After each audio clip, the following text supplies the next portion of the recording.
नमस्कार, मैं हूं विद्यासागर। स्वागत है आप सभी का दिल्ली लाइव में। और बहुत ही अहम खबर, आम जनता को महंगाई से राहत मिली है। पेट्रोल पर एक्साइज ड्यूटी 5 रुपये घटी, कल से 5 रुपये प्रति लीटर सस्ता होगा पेट्रोल। वहीं डीजल पर एक्साइज ड्यूटी 10 रुपये घटा दी गई है, यानी कल से डीजल 10 रुपये सस्ता मिलेगा। तो महंगाई से थोड़ी सी राहत मिली है। आम जनता को महंगाई से परेशान जनता को डीजल और पेट्रोल के दाम में कटौती कर दी गई है, यानी कि एक्साइज ड्यूटी घटा दी गई है। और ऐसे में कल से प्रति लीटर पेट्रोल 5 रुपये सस्ता हो गया है, जबकि डीजल की बात करें तो प्रति लीटर 10 रुपये सस्ता हो गया है। तो केंद्र सरकार का बड़ा फैसला, दिवाली पर मोदी सरकार ने यह ऐलान किया है। गिफ्ट देते हुए आम जनता को महंगाई से राहत मिली है। पेट्रोल और डीजल के दाम में कटौती की गई है।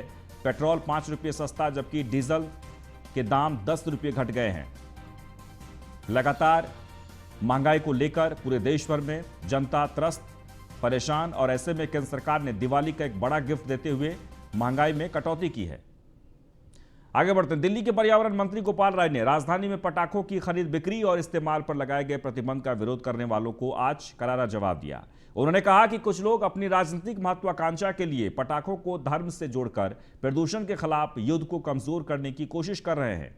उन्होंने सभी राजनीतिक दलों से अपील करते हुए कहा कि अपनी राजनीतिक महत्वाकांक्षा के लिए दिल्ली वालों की जिंदगी से मत खेलिए। राजनीति के लिए बहुत से मुद्दे हैं और दिल्ली वालों ने सबको अवसर दिया है। आप भी काम की राजनीति करिए, लेकिन लोगों को सांस लेने दीजिए।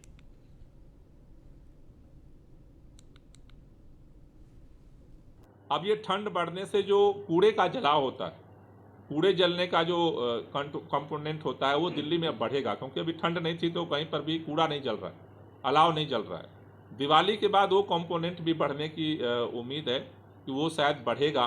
तो अभी दिवाली के बाद फिर हम अपने अभियान को और तेज करेंगे, खासतौर से उन पे फोकस करेंगे जिससे कि नया सेगमेंट दिल्ली में पोल्यूशन में जुड़ने वाला है। मैंने कहा कि दिवाली के बाद जो वह दिल्ली में एमसीडी चुनाव से पहले राजनीति गरमाती जा रही है। सभी पार्टियों में आरोप प्रत्यारोप का दौर शुरू हो गया है। आम आदमी पार्टी लगातार बीजेपी शासित एमसीडी पर हमलावर है, और इसी कड़ी में आज आम आदमी पार्टी के वरिष्ठ नेताओं ने बीजेपी शासित एमसीडी पर भ्रष्टाचार के गंभीर आरोप लगाए हैं। आप नेता सौरभ भारद्वाज और आतिशी समेत तमाम बड़े नेताओं ने राजधानी के ग्रीन पार्क इलाके में मल्टी पार्किंग के गिरने का मामला उठाया और बीजेपी पर जमकर निशाना साधा।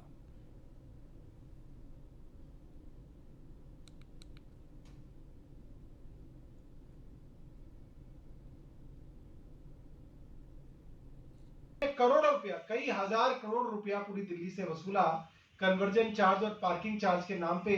तो आपको कहीं तो पार्किंग बनानी थी, तो वहीं पार्किंग बना दी जहां पहले से ही पार्किंग उपलब्ध थी।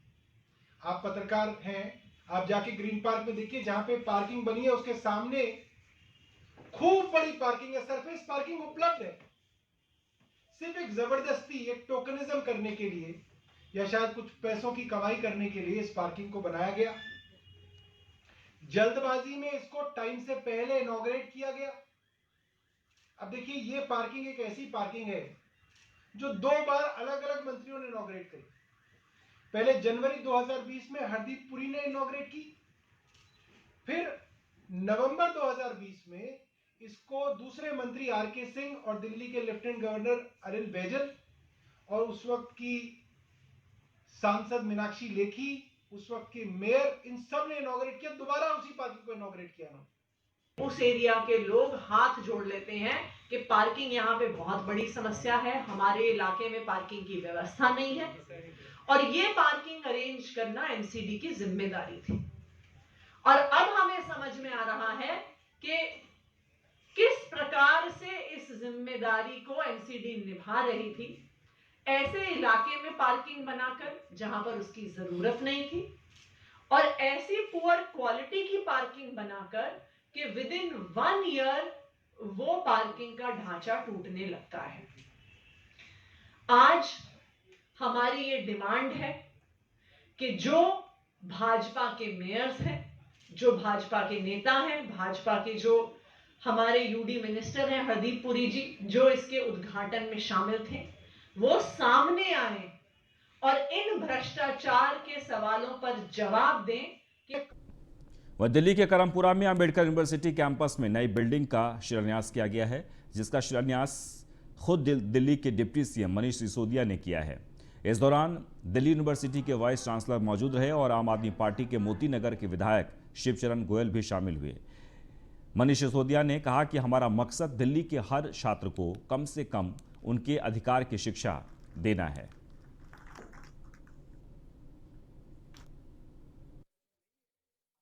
एक नया मल्टीप्लेक्स सेंटर और लड़कियों के लिए एक हॉस्टल शुरू किया गया है और आने वाले समय में जब अंबेडकर यूनिवर्सिटी और आगे बढ़ेगी तो यहाँ पे इस पूरे कैंपस में कई हज़ार बच्चों के पढ़ने की व्यवस्था की जाएगी। उसका हमने प्लान बनाया है।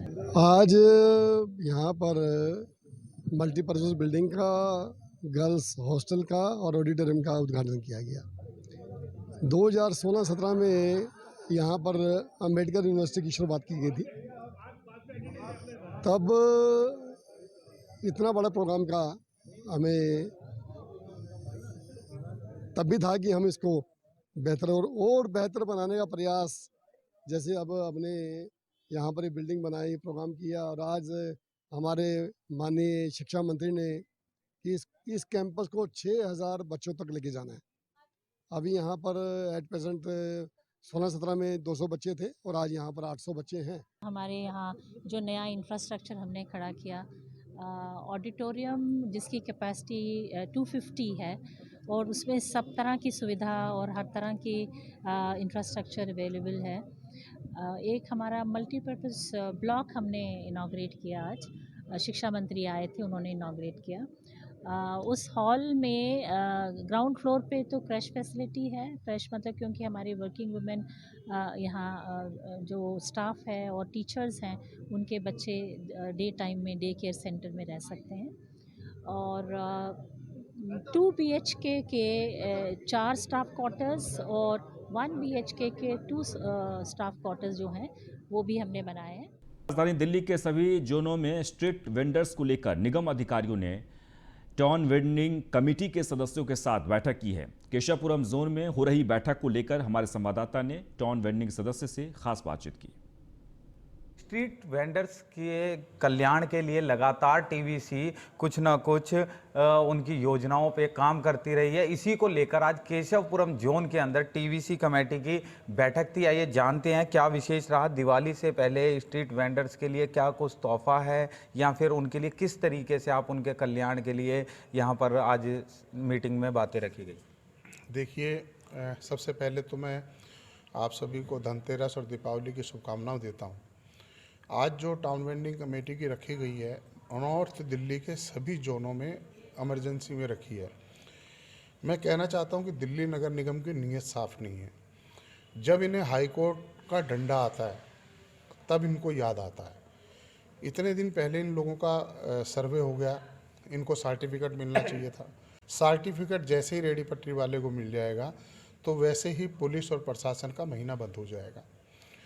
तो आज कमिश्नर साहब का दबाव था।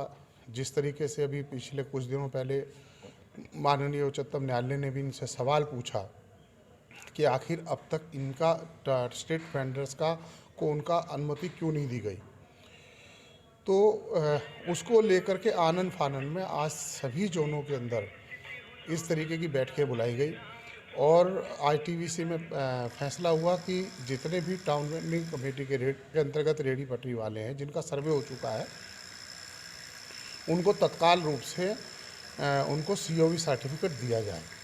तो आज ये पास हुआ। उसके अलावा भी बहुत से जो रेडी पटरी वाले के मुद्दे थे, जैसे सन 2013 से आजादपुर परमेश्वरी वाले बाग का सुप्रीम कोर्ट हाई कोर्ट का फैसला था जिसमें इन्हें पुनः बसाने की बात की गई थी, परंतु वो आज तक नहीं बैठे। उस पर भी उपायुक्त महोदय से बात हुई है, जिन्होंने जल्दी हमें उम्मीद जताई है कि उन लोगों को बिठाने का काम करेंगे। ये थे हमारे साथ टीवीसी मेंबर अश्विनी बागड़ी, जिन्होंने बताया कि दिल्ली नगर निगम की नीयत साफ नहीं है। जब हाई कोर्ट का डंडा दिल्ली नगर निगम पर पड़ता है तब वह स्ट्रीट वेंडर्स के लिए इमरजेंसी सभी जोनों में उत्तरी दिल्ली नगर निगम में मीटिंग बुलाती है और जल्द से जल्द COV सर्टिफिकेट देने की बात करती है। आखिर ये पहले क्यों नहीं हुआ? आखिर हाई कोर्ट के डंडे का ही इंतजार क्यों किया गया? दिल्ली से किरणपाल सिंह की खास